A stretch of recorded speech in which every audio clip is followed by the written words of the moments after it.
I keep forgetting as these conferences go on, that we have more and more talks that actually aren't related to calculators, so I retract this apology because, you know.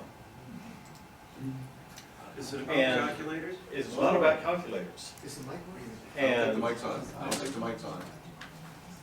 The small one is not. I'm having to hold them like this because the little clip fell off, but you can hear me, right? Where is the clip now? Okay. But everybody can hear me, right? Now we can. Okay. We can hear you. So, unlike many of you, my degree is not in a computer-related field. My degree is in biology. And so all the computer stuff and calculator stuff I kind of picked up on my own, and my mathematics background is certainly rather weak, which is why in my previous talks I've tended to discuss, like, look at this calculator, it's cool because I have it and none of you do, and I took it apart, and, you know, here's the first calculator to ever do this, blah, blah, blah, but I'm pretty much out of those. I've done all those. You've seen all those. So I'm verging into something else. I said, I know, there's a bunch of geeks, they'll be interested in time. And if you want people from this group to give you a lecture on time or time pieces, you've really only got two choices, me and Jeff. Now, Jeff knows more about it than I do, but the trouble is, once you got him up here and gave him a microphone to talk about watches, well, let's just say, I'm your better choice. So, And your word. We love you, David. thank you. Okay, so measuring time. We need to measure time. So I'm going to give you a little history and background. The ancients realized knowing time was very convenient, but time is a continuous process. So how do you measure time? You invent a process that is itself continuous. And classically, we have got two different ways of doing this. We've got sundials and water clocks. Those are your go-to time measuring devices. Sundials, and by the way, did you know there is an American Sundial Society? And I have a little sundial that I will pass around. I bought it on Amazon for $23. It's a pocket sundial, but they're very simple, they're very reliable, can be pretty accurate if you're careful.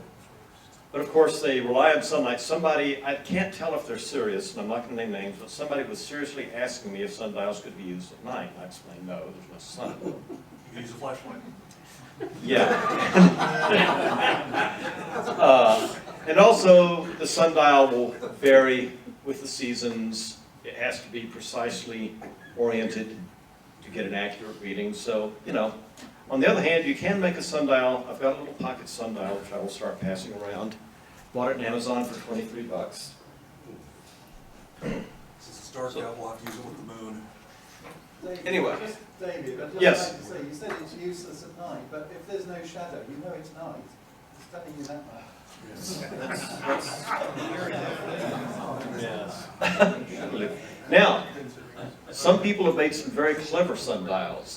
This is something I dug off Thingiverse. We all love Thingiverse. And printed, and it has 20-minute increments. And as the sun passes through this fantastically elaborate rays of holes, it actually projects this digital time. It's kind of cute. This is the pocket sundial I bought on Amazon that I'm passing around. Water clocks.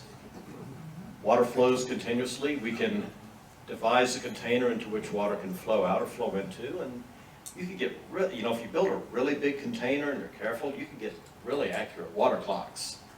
But they're generally not important. Yes? What do you mean by accurate? That's a good question. I wasn't able to quantify it, but some Let's say claims, big city water clocks, and I've got some drawings of them, could be accurate to a couple of minutes a day. Oh, really? Oh, really? Oh, that's nice. Of course, you know, if it gets cold and the water freezes, but, Really slow it Yeah. down. and they're not portable generally, and they wouldn't work if they were portable. Here's a simple Egyptian water clock. You mark the hours and time with the water drain out. Wow. Here's a big water clock I was talking about. We have something that's the size of a two-story building, and you gear it up to run an hour hand. As some of you probably know, early clocks generally typically only had an hour hand because it was good enough, really. Torricelli's law. This is how you can make an accurate water clock by running the math to figure out how long water will take to drain out of a specific thing, a specific hole, and the height, blah, blah, blah. You'd have to calibrate that, especially to You run would. in Arizona, Yes. low humidity. Yeah, that wouldn't affect that much. But, so this was used for literally thousands of years, but around 1275 or so, we had a breakthrough. Some guy, nobody knows who, made the conceptual leap to, you know, we don't have to have a continuous process to measure time. We can have an intermittent repeating process as long as it's regular, as long as the intervals stay pretty close. And this led to the invention of the escapement. And this is called a verge escapement. It's one of the first types that were invented. You have a wheel with a spring and a rod, and as the wheel turns in the rod, the spring is coiled. Eventually the wheel stops and starts turning the other way. And it's kind of hard to see here. We've got some paddles, and this thing is called a crown gear. It's connected to a spring-driven powertrain. And if you took the balance wheel part away, so nothing was engaging the crown wheel, it would just spin like that. But the oscillating motion locks and releases that gear, and I have some nice animations to show how that works. So on the left, we have an anchor escapement like you would see in a grandfather clock, where the pendulum takes the place of the balance wheel. And then most mechanical wristwatches will use what's called the Swiss lever escapement. And again, if you took away that oscillating fork and wheel, this thing would just spin down instantly. So the trick is, how regular can we keep these oscillations? And the answer is, you know, especially with modern technology, we can keep them pretty regular. We have issues, though. The tension of the mainspring that drives the entire mechanism will become less as it unwinds, and there'll be less force in the whole movement. As the temperature changes, the elasticity of spring steel changes, and so when it gets warm, the steel is less elastic, the balance wheel slows down. Orientation, gravity can affect it because they're moving parts, gears, friction, even magnetism. And so for the past couple of hundred years, people have been inventing these really, really clever solutions. For example, if you take your mainspring and attach it to this cone such that as it unwinds this extremely tiny chain, it will come to a wider moment arm and it will pull more force, and that compensates for the mainspring winding now. That's called a fusée movement. It makes your watch thick and it adds a lot of complexity, but it does work. On a modern watch, we have mainsprings that maintain, through some metallurgical magic, a fairly constant tension as they wind down. We can compensate for temperature affecting the hairspring by making a bimetallic balance wheel like an old thermostat, to where the arms of the balance wheel, you can see that it's cut and split, so it's not a solid ring. So those arms will expand and contract with temperature and affect the rate of the balance wheel to compensate for the varying elasticity of the balance wheel hairspring. These days we have temperature invariant alloys that maintain a very constant springiness over a fairly wide range of temperatures. Now for a modern wristwatch, this is less of a concern because, as it turns out, if you strap something on your wrist, it's going to stay at a fairly constant temperature while it's on your wrist. For compensating for the changes in gravity, the tourbillon, which puts the entire balance wheel mechanism and escapement in a rotating cage, and the idea is you will average out the gravitational errors because it's always assuming different orientations. No. It's a clever idea. I don't think any tourbillon watch has ever actually been demonstrated to be more accurate. They still make them because it is fantastically difficult and complex to make them. I mean, tourbillon watches start at tens of thousands of dollars and go up from there, and it's basically a way for the high-end watch companies to show, look how cool we are that we can make this and have it actually work. Although, if you look on eBay or Amazon, yeah, you can get some Chinese tourbillons that keep horrible time, but they technically are tourbillons. They have rotating escapements. And so if you're a watch collector and you don't want to spend $50,000 on a tourbillon, you can spend $600 on a golden wing. Yes, Seagull Watch Company. Seagull, Shenzhen. yes. He's probably got one, doesn't he? I've been there. Yeah. Is that the market for those kind of watch, right? Say what? Is that the market for it? Somebody who was always going around the Yes. world on a regular Yes. basis, right? You know, once you get up past a certain income level, you buy a real tourbillon, but these Seagull watches, they're actually very nice looking watches. I understand they keep pretty horrible time, but, you know, they're tourbillon watches. Friction is the biggest problem. You've got, in a modern watch, the gear train has 5 gears till it gets to the escapement. They're under a lot of tension. We put them in jewel bearings, we use synthetic lubricants, but friction is still an issue. And there are probably, how many people in the room are wearing a spring-driven mechanical wristwatch right now? Really? 2 people? Well, 3? I've got one upstairs, but I'm not wearing it. I would expect in such a room of such mature individuals that we would have some more of the old timies, but I guess not. And it's completely understandable because mechanical watches are kind of silly these days. But be that as it may, if you have a mechanical watch like say a Rolex, ideally every 5 to 7 years you get it serviced, which means a watchmaker takes your Rolex and he takes it apart down to the last gear and he cleans it and he lubricates it, he puts it back together and he adjusts it and then he water seals, checks the pressure seals and sends it to you. As you might imagine, this is not inexpensive. Rolex service will cost anywhere from $300 to $800, and that's if nothing is wrong with the watch. This is just cost of owning the watch. Consequently, almost nobody ever does this until they look and say, wow, my watch lost 5 minutes today, and maybe I better get it checked. By which time there's generally been enough wear in the jewels or gears that you wind up paying a little more. It's like not changing your car's oil until the engine seizes. Bad idea.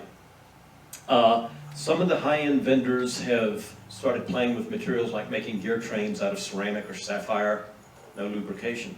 At least one company has actually produced a zero-maintenance mechanical watch, but it was like $50,000, so, you know, not there yet. Now here's the fun part. The concept of the escapement was invented in the 1200s. 13, 14, 15, 16, 17, 18, 19, 20. We're still using escapements today.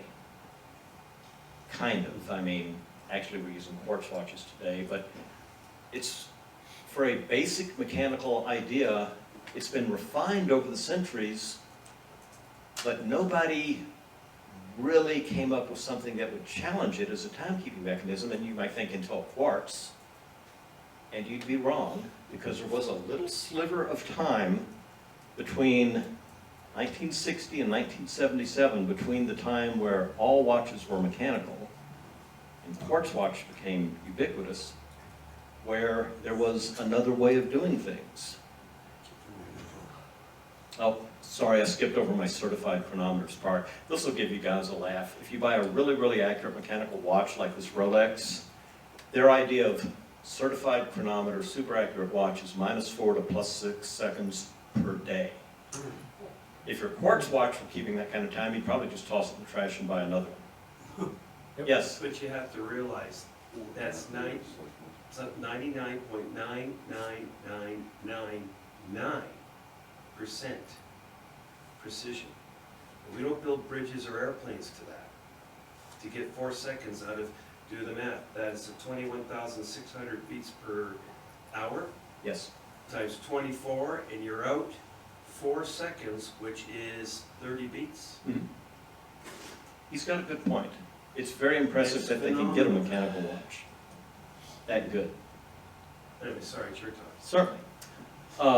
Modern quartz watches, generally 15 seconds a month for a cheap quartz watch. Citizen has just introduced what they call the most accurate watch in the world. This one is guaranteed to 1 second per year. And you have to realize, those of us wearing Apple watches or other modern watches that suck their time off the internet and can't even be set. They've always got the right time. But this one is entirely self-contained and it's off 1 second per year. That's damn good. It is the most accurate portable timepiece wristwatch, I'll say wristwatch because I think somebody has a little hand-carryable cesium clock that's ever been made, and it's a little plain, but then again, it's only $7,500, so no, I don't have one. Quartz watches are approaching perfection. We've got 15 to 30 seconds per month, which is all we ever need. I bought this Citizen Eco Drive here. I showed it to Jeff at the house. It's a $300 watch. And the interesting part is, if you look, it's a solid metal case. There's no way to even open it up. It's solar powered, and so you talk to Citizen, you say, yeah, but you're charging a capacitor or battery, and that does have a finite number of cycles. All they'll say is, it's guaranteed for the life of the watch, and if it ever fails, it will replace it for free. I've had solar powered watches that crapped out after about 10 years. It'll be interesting to see how long this one goes. Hamilton produced the first electric wristwatch in 1957, but it was technically interesting, but even collectors don't really like them because they are unbelievably unreliable and nobody can service them. It was basically a mechanical watch with a little actuator that would kick the balance wheel. Boom, boom, and it had mechanical contacts that did that 5 times per second. And to make and break a current to energize a little magnet to kick the balance wheel. And as you might think, after doing that 5 times per second for a few years, it just broke. So, the real advance in electronic timekeeping came from Bulova. Bulova came up with the Accutron. And the Accutron was a totally different way of regulating time. It replaces the balance wheel, tick, tick, tick, tick, with a tuning fork that's electromagnetically driven. Now, the thing is, when you have an escapement of any sort, your accuracy is basically a function of how rapidly your oscillator works. And so in a mechanical wristwatch, typically 3 to 5 oscillations per second. There are some exotic ones that go 10 times per second. That tuning fork is vibrating at 360 times per second. So when it came out, Bulova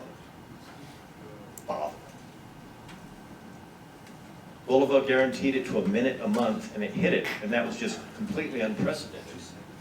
It was invented by Max Herzl, who was a Bulova employee, and this is, I haven't been able to validate this, but I have been able to invalidate it. Some people claim that the Accutron was the first consumer product that used a transistor. In other words, prior to 1960, you couldn't buy something with a transistor in it unless you were in the military. They actually, I'll touch on this later, they actually got prototype transistors from Raytheon to build their prototypes. Or if you were making hearing aids, because Bell arranged for special licensing specifically for hearing aids, but because Alexander Graham Bell was really big on supporting the deaf. Alexander Graham Bell was alive in 1956? No, but it was because of his legacy. Gotcha. Alrighty. It's a very simple circuit, and I'm passing around a couple of Accutrons for people to look at.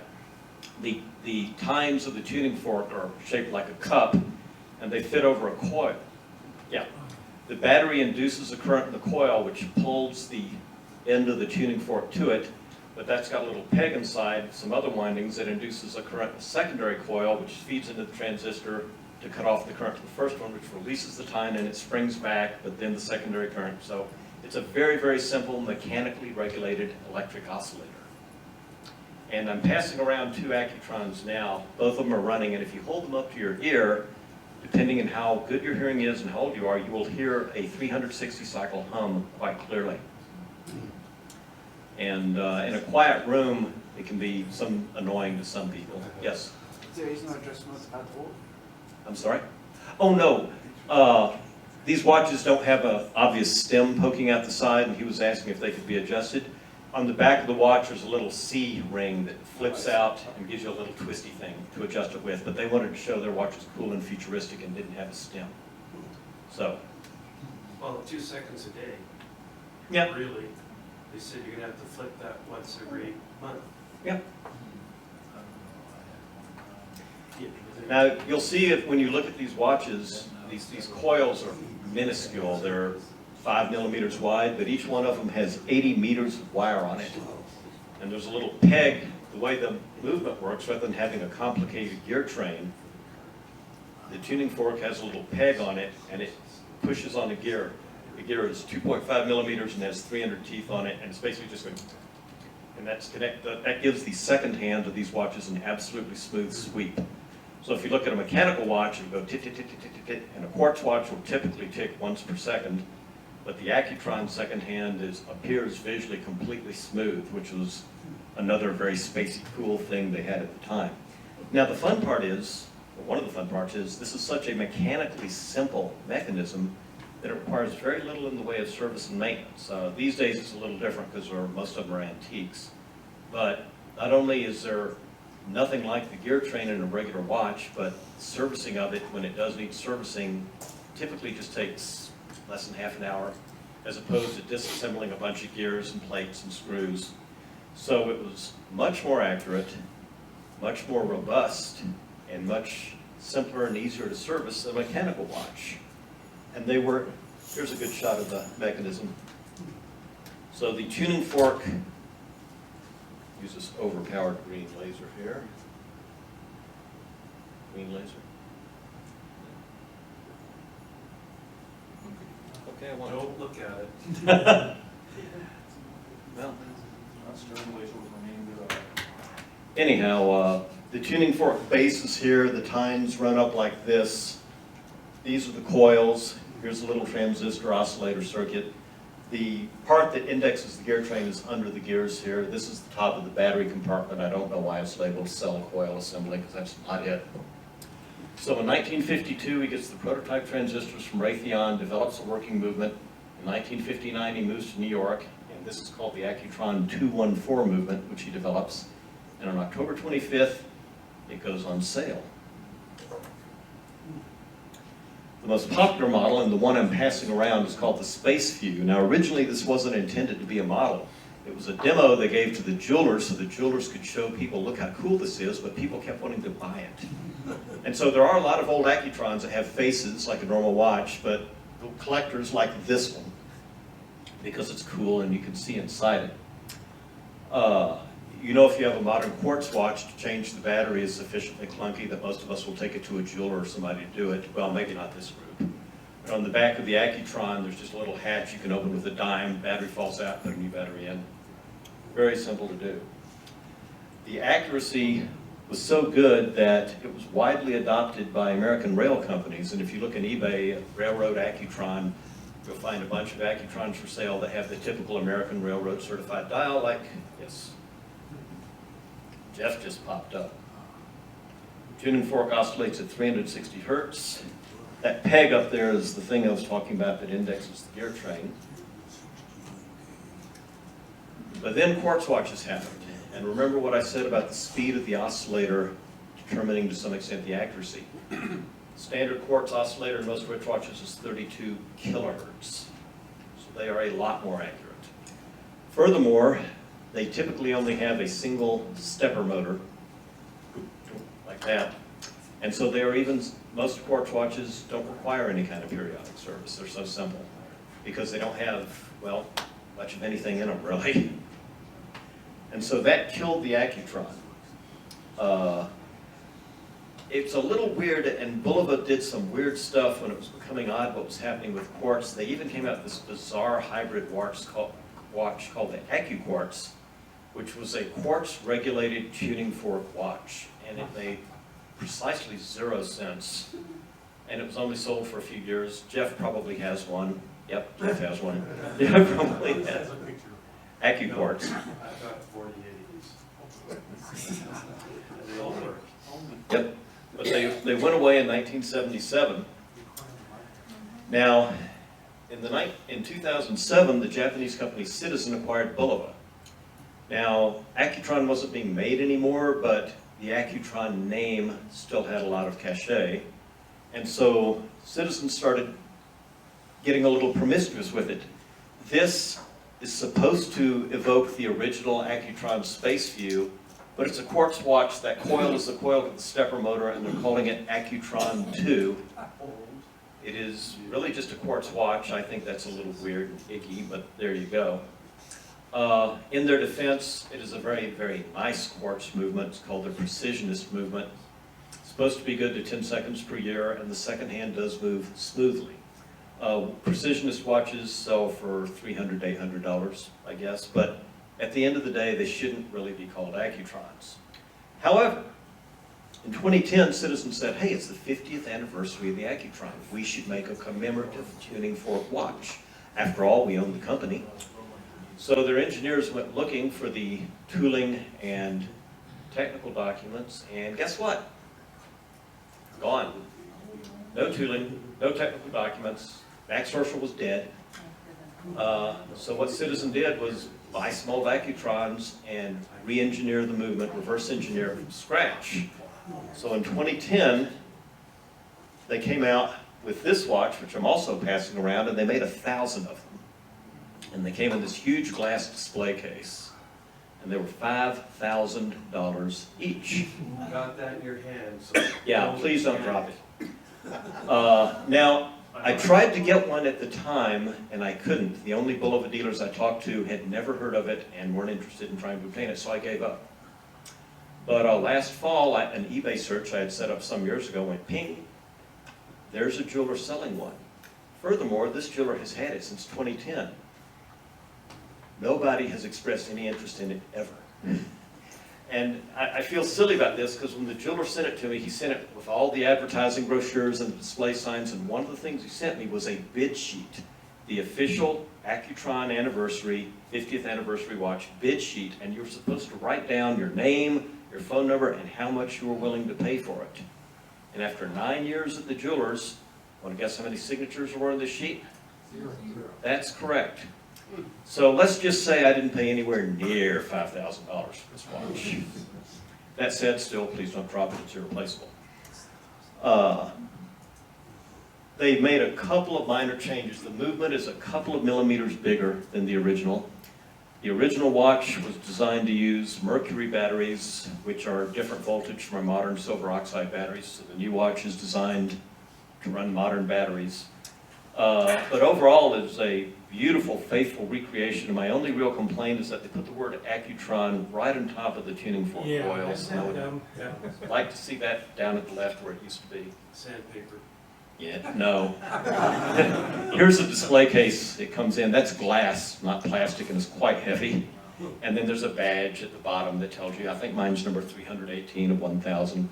But it's a, You got the display case? I've got the, yes, he sent the display case, he sent a couple of advertising little cardboard prop-up signs you could put up in the window of your jewelry shop. It's really quite the haul if you're a collector that likes all the stuff like this. There's a drawer at the bottom, I don't think I show it. It pulls out, it's got the manual. The one thing I've noticed, this one's running out of spec. It's running 2 or 3 minutes a month slow. So of course Bulova doesn't serve, Bulova doesn't do them. There are a number of people online that have serviced old Accutrons, none of them will touch it. I have talked to all of them and they said that looks like a 214 movement, it's not a 214 movement, we won't touch it. So I guess I'll have to call Citizen. Or I could send it to Jeff, because Jeff can fix anything. I told him how to, but he just hasn't got the guts. I really haven't got the guts. I work in old Apple IIs, but my Apple toolkit is a flat-headed screwdriver and a pair of pliers. So working in watches is something else entirely. So they had a follow-on movement, the 218, that they developed so they could add complications like date, 8, and 24. For whatever reason, it's just not as highly thought of as the 214. It's not as valuable. You can pick up a 218 guaranteed service working in eBay for maybe $200, 214s or more. Accutrons were widely used in the NASA program in the 60s because they were so much more accurate. The Speedmaster went to the moon, but Accutrons were used, according to one site, as dashboard clocks on 46 space missions. Accutron did actually have little desk clocks that were basically a watch movement in a case that you can stand at your desk. Yes? It was a standard 214 movement on the dash. And in Apollo 13, when they blew the tank and went silent around the back and had it powered out, that's when they got their Speedmasters out, synced the sweep second hand to the Accutron, which was powered by the ship, started all 3 of their Speedmasters, and they were accurate to 5 seconds to 10 seconds a day, but they only need to be accurate as they went around the back of the moon. Then they shut the Accutron down. So you're very accurate for 4.5 hours on the back side at that loss rate. And if you know your loss rate and it's consistent and you're a navigator, you add that error every day. So you're always accurate. If you told us what Accutron stands for? Accurate electronics? Accuracy through electronics. Through electronics. Oh, Yep. Accutron. Lyndon Johnson handed them out, and all in all, they made about 5 million of them. And they're sufficiently simple and robust that they're still readily available. If you have any interest, you can go on eBay, and there are probably 100 of them for sale at any one time. And so that's that. Basically, it's an interesting little sliver of something between the ancient mechanical escapement that we used for 800 years and the modern quartz movement, which we'll probably use for another 800 years. And that's that. Questions, if any questions? Yes? Is there any story behind or reason for Model 214? Not I really. mean, other than there were 213 before? or No, something no. like that? I don't know why they call it the 214. 213 revisions? No, I don't know. They only ever made the 214 and the 218, and there were some variations in the 218, like this one had a 24-hour hand, or this one had a day date. But, The gun cameras on the Cold War fighters in the early 60s, the timings were 214, 24-hour dial. I've got one. And they were geared to the camera. So when you clicked, you took a picture, so you could time your shooting, etc. I didn't know there was a 214 with a 24-hour dial, but Jeff has one. All right. 214 parts. No, not 214 parts. The HP 35 had a reason for the 35. I've never found any reason for why they call it that. Yep. Why is the Valju 7750 called the 7750? Well, there is a reason on some of those. Oh, be quiet, Jeff. Yeah. All righty. Thank you very much, David.